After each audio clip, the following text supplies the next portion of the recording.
Okay, sino dito ang nasa relasyon, kasalukuyang nasa isang relasyon? Merong mga umamin, malakas ang loob, hindi takot matulog. Sino dito nagaling na sa isa o mga relasyon? Meron naman. Naranasan na ba ninyo yung pakiramdam na hindi lang yung taong mahal ninyo yung kailangan yung pakisamahan, pati yung mga nakaraan niya rin?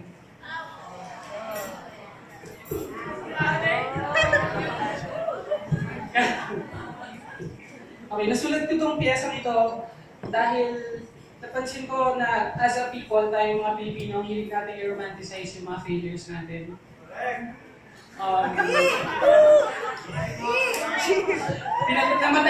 Namatay si Rizal, pagtayuan natin ang bar.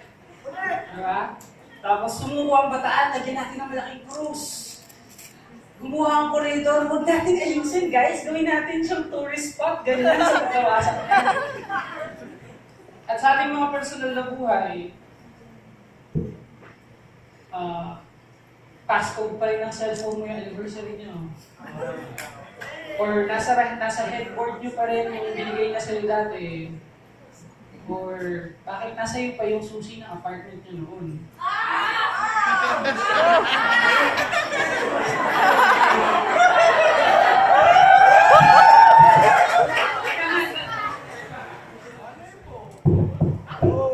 Lahat na lang ng hawakan ko, nabibitawan ko agad.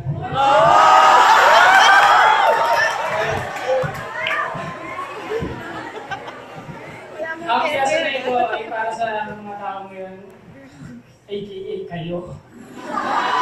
At ang pamagat nito ay Corregidor Bataan.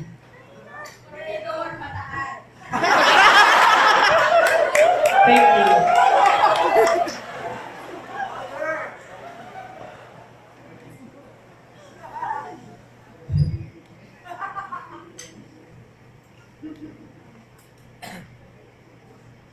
Nagpunta akong mag-isa sa Bataan. Isa-isa ang mga marka ng marcha, ng kamatayan, umakyat sa samat. Tinungo ang dambana ng Kagitingan at doon, nakita ko, isang grupo ng mga Hapon ang namamasyal at ako lang ang nag-iisang Pilipino. Ano kaya ang nasa isip nila habang kinukwento sa kanila paanong pinatay ng kanilang mga ninuno ang mga tao na minsan tumayo sa lupa na kanilang nilalakaran? Kasi ako, siya lang ang nasa isip ko. Nasa isip ko kung gaano karaming beses lang natisod ang dila ko sa mga kadena at lubid na naiwan niyang nakabuhol sa mga labi ng taong mahal ko. Iniisip ko kung gaano karaming beses nang naslubsob ang mga kamay ko sa mga bubog na naiwan niyang nakakalat sa puso nito. Iniisip ko kung ilang bomba pa kaya ang posibleng naiwan niya na nakabaon sa balat na siyang tahanan ko na ngayon. Gaano karaming museo pa ba ang kailangan kong makabisa para lang maalala na nangyari nga pala ito. Hindi ako tanga, alam ko, matagal nang tapos ang giyera pero minsan kasi nalilimutan ko pa. Nangyari nga pala ito.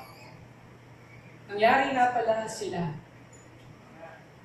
Sa Corregidor, isang grupo ng magkakaibigan ang nakasabay kong maglibot sa paligid ng mga natitira nitong pader at sa mga bato na nakahandusay sa sahig. Naakala mo ba doon talaga sila nabibilang kahit alam naman natin lahat na minsan silang itinakda upang magsilbing panangga kapakahilig nating bumisita at magpabalik-balik sa mga pruweba ng minsan nating pagkawasak. Ano kaya ang nasa isipan ng mga taong ito at bakit panaikuha nila sa sarili nilang mga retrato, nakangiti, na akala mo ba'y hindi kwento ng pagguho ang kanilang naririnig? Kasi ako, siya pa rin ang nasa isip ko. Na hindi ako ang unang dumaong sa kanyang dibdib. Na hindi ako ang unang sumakop sa kanyang katawan. Hindi Siya para sa akin unang nakipaglaban, hindi niya sa akin unang naranasan ng kalayaan. Napansin ko na to noon pa. Napakahilig natin bumisita at pagpabalik-balik sa mga pruweba ng minsan nating pagkawasak.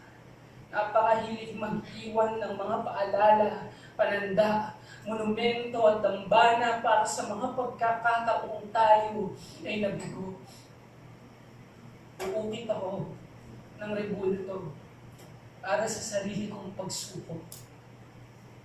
Para sa iyo, na minsang dumaan, nanirahan, at nakipagdigmaan sa lupain na siyang kasalukuyan ko. Isinusuko ko na ang nakaraan. Irerespeto ko ang bawat patak ng dugo na dumanak, ang bawat paalala, pananda, monumento at dambana na kanyang itinayo sa alaala ng inyong pagkabigo. Buhay ay langit sa piling niya, at habulin man kami ng impyerno, ay pipilitin namin huwag sumuko. Hawak ko ang kamay niya sa kaliwa, at luma naman dito sa kanan, aking aalagaan ng mga alaala mo nang walang galit. Puro aral, ganito kaming iibig. Pipiliin parati ang magmahal. Magsusulat kami ng bagong kwento. Magtatayo kami ng mga bantayog na sapat ang taas para sa bawat maliliit na tagumpay. Ganito kaming iibig. Pipiliin parati ang magmahal ng sa ganon. Kung balang araw ay may sino mang pumasyal sa aming kasaysayan at bumisita sa aming dambana o guho, anuman ang nasa isip nila, nakatitiyak ako. Kung meron mang pumasyal sa aming dambana o guho, nakatitiyak akong pinili naming magmahal at hindi kami nabigo.